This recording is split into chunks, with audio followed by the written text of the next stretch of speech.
Hey Rexy, what? What do you call a dinosaur fart? What do you mean dinosaur fart? It's a blast from the past. Oh!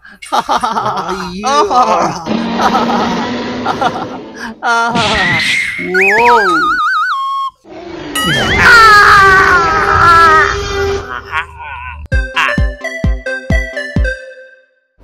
And here's the toy that we're going to review for today. This is the 93 Classic Jurassic Park Dr. Ian Malcolm Glider Escape Pack. And as you can see here, closed box siya. Hindi natin makikita yung pinakalaman niya sa loob. But we have here the full illustration ng mga makukuha natin. And at the back, nandun na yung obligatory product shots natin na makikita mo yung mga contents sa loob ng box, and also sa banda sa baba, yung iba pang lineup na pwede nyong makuha from this line. And at the side, design lang ng box. On the other side, design lang ulit ng box. And on top, Dr. Ian Malcolm. And at the bottom, barcode and stuff. Gusto ko lang bigyan comparison dun sa una nating na-review na Dr. Alan Grant, kasi dito sa kabilang side pareho sila, pero yung kay Dr. Alan Grant dito naman sa kabila meron na siyang mga warning dito. Bakit kaya ganun, no? Pero dito sa Ian Malcolm natin empty lang din, so nagtataka lang ako.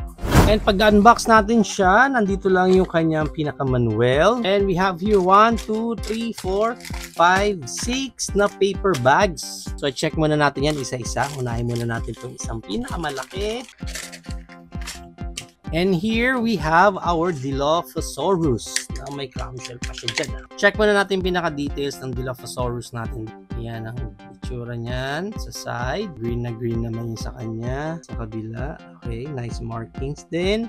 Yung face niya, yan ang itsura ng pinaka-face with the red eye. Okay, yung hands niya, rubberish na rin yung pinaka-hands. Yung paa din niya, hindi na naka-paint. Yung mga nails. And then yung tail niya, medyo rubberish din yung pinaka-tail. Sa ilalim, yan ang itsura niyan. And sa ibabaw, ganyan. And then, nandito yung kanyang scan code. And then para sa kanyang articulation, yung mouth niya now open. At least now open yung mouth niya. And yung details ng load ng mouth niya. Naka-painted ha, yung mga ngipin. Good din yon. Okay din. And then sunod na articulation natin is sa mga kamay na. Yung kamay naman niya, walang arms wide open. Although, pwede mong ma-rotate ng ganyan. Sunod na articulation natin is dito na sa pinakapaa niya. Isang buong mold lang din yung paa niya na pwede mong ma-rotate ng 360. Ganyan. Ang isang mapapansin nyo rin sa paa niya, this one is parang naka-straight and this one medyo naka-fold. That's why kung ipoposing nyo siya, pinaka-posing na pwede nyong magawa sa kanya. Anyway, dito naman sa tail niya, halos hindi mo may ikot eh. Actually, parang wala nga eh. Ayaw eh. Parang matatanggal dito sa atin. Ayoko nang pilitin, baka maputol pa. Pero yun nga, rubberish naman yung tail niya. Next, open tayo ng isa pang paper bag. And this one is the... mukhang ito na yung pinaka-glider natin. Ayan ang itsura niyan. Ayan, may hawakan dito. Wala nang any paints, pero nice naman yung mga details pa rin kahit pa paano. And this one is armor or parang cage sa head. Pero maganda dito, nilagyan nila ng details na parang mga battle damage, para may mga scratches na yung pinaka headgear natin dito ng ating dinosaur. Yan naman ang pinaka-itsura niyan. Next is, meron tayong kasama ditong crisscross na handcuffs. Bali, 4 na piraso lahat eh. Yan ang pinaka-details naman yan. Next we have is mga wings. May wings din na kasama. 2 ito. And looks like, nakahiwalay lang ng packaging ito. Hindi pa pala ito yung pinaka-glider na. Pero yan yung pinaka-itsura ng wings natin. And lastly, meron tayo dito yung pinaka-projectile natin. Ang ganda ng kulay kasi transparent na green. Although may hollow earth na doon. So, okay naman yung details. Tsaka ang ganda ng pagkaka-green niya. Next, mag-open ulit tayo dito ng isa pang paper bag. Ang laman nito... ito na si Dr. Ian Malcolm. Sige, check natin yung details niya. Dito parang medyo mas bata pa dito si Dr. Ian Malcolm. Ayan, with his all black suit. At naka-gloves pa siya. Pati yung boots niya, black din. May details pa ng mga pocket ng pants doon sa likod. Okay naman, somehow, okay naman. Maganda yung details ng boots sa ilalim. Okay yun. Yung hair niya, yan. And of course, yung isang accessories na nakakabit dito sa kanya is yung kanyang shades. Hindi natin kung pwede matanggal. Ayun, pwede rin matanggal yung shades niya. Grabe, sobrang liit ng shades. Nakakatakot baka tumalsik at mawala. Yan, yung kanyang pinaka-shades. Tabi muna natin to kasi again, ang pinaka-problem natin dito pag sa mga shades is yung pinaka-peg nila doon nasa gilid ng face. So, nagkakaroon sila ng butas tuloy. Anyway, ito na yung pinaka-details ng face ni Ian Malcolm pag wala siyang shades. Smiley face pa siya. Okay, so para sa articulation niya, yung head, of course, naro-rotate yan. And wala siyang look up and look down. Sa arms niya, meron naman siyang arms wide open. Maganda yung kanyang creed moment dyan. And of course, naro-rotate yung arms niya. Sunod na rotation natin is dito na sa kanyang elbow. And yung elbow bend niya, ganyan naman. Nice din, kahit na single jointed lang.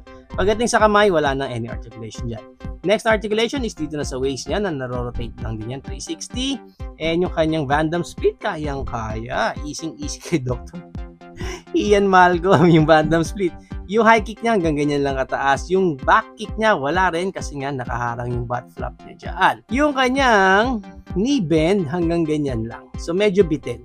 Half lang yung knee bend niya kasi single jointed lang. And pagdating sa paa, wala nang any articulation naman. Okay, so next, mag-open ulit tayo ng isa pa nating paper bags. Okay, so this one is yung parang pinaka-gun lang or launcher natin para sa projectile natin. Check lang natin yung details. Wala nang ibang kulay, talagang full gray lang siya. Although, nice din naman yung color niya. May targeting scope pa siya dito. And then, of course, this one, dyan natin ilalagay yung projectile natin. Ipipress natin to and then uy! Malakas-lakas Try natin sa Dilophosaurus natin. 2, 1. Oh, lakas! Malakas malakas yung spring niya. Spring loaded kasi siya, kaya medyo nalalakasan ako. And of course, pwedeng hawakan yan ni Rambo. Buti pa siya, kayang-kaya niya yung baril niya.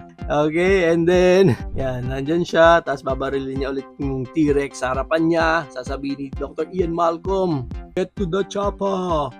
Tapos, lakas talaga, ang lakas ng projectile. Next, mag-open pa tayo ng isa pang paper bag. So, this one naman ang ating baby Triceratops. Ang cute. Ang cute nito, tapos yung eyes niya, all black, kaya ang cute. May markings pa ng mga white. Ang cute niya. Ang cute nitong Triceratops na to, yung baby Triceratops. Although, yun nga lang, wala nang any articulation. So, para lang siya pang punching. Chubcha. Yung mga ganun. So, yan. Ang ating baby Triceratops. Last paper, i-open natin. This one is, ito na yung parang pinaka jetpack naman niya. Yung parang backpack niya. So, check natin yung details. Ang ganda ng likod, transparent na green. Ang ganda, tapos kita mo yung parang pinaka-mechanism niya sa loob. Kunyari, kasi wala namang ibang bearing. Yun lang. Natanggal yung isa lang ang natatanggal. This one is kung ikakabit mo kay Ian Malcolm. Dito natin ngayon ilalagay yung wings na meron tayo kanina. Ganyan. Then, sisiksik natin yan dyan. Yan. So, meron siyang parang hook sa ilalim. Sa secure naman. Ayan, parang dyan siya kakapit. So, gawin natin yan. Ganyan. Yan. Okay.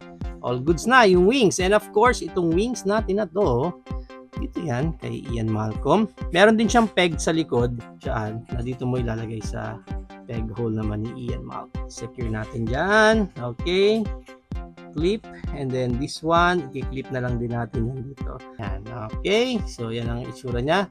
Naka-glider na siya. Okay naman. Looks decent naman. Okay, so yan ang pagiging itsura niya pag naka-glider na siya. And then, itong chains natin dito is para dito sa Dilophosaurus natin. Yan, sa hands, sa kabilang hands.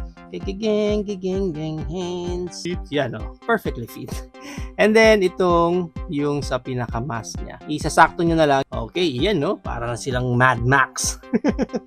But wait, there's more. Hindi lang sila yung magmumukhang Mad Max dyan. Even ang ating baby Triceratops, akala mo dyan ilalagay na sa ulo. Pang Mad Max talaga yung datingan. Of course, dito yan sa pinaka-body naman niya. Ang cute So yan, kompleto na ang ating Mad Max cast.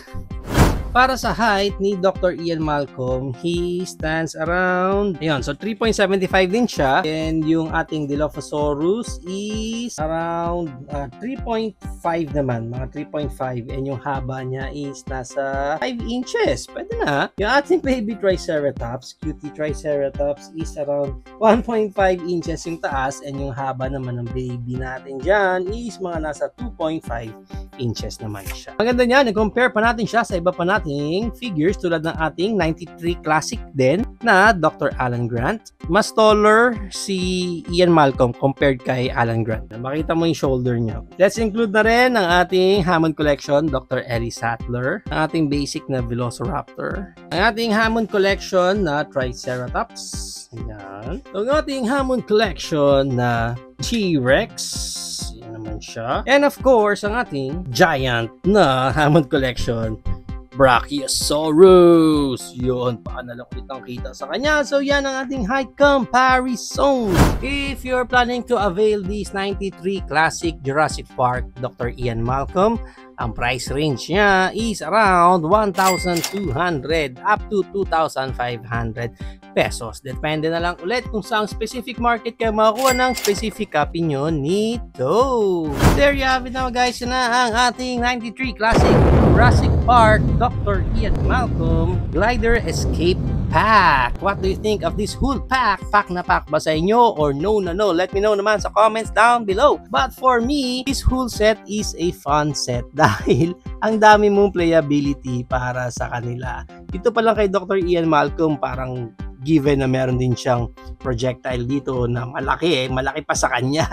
Para nakakatuwa lang yung playability niya. And also, itong wing pack niya dito is pwede mo rin naman tanggalin ulit yan kung ayaw mong gamitin yung pinaka wing pack niya, di ba? O yan, di mas mukha siyang Ghostbuster ngayon.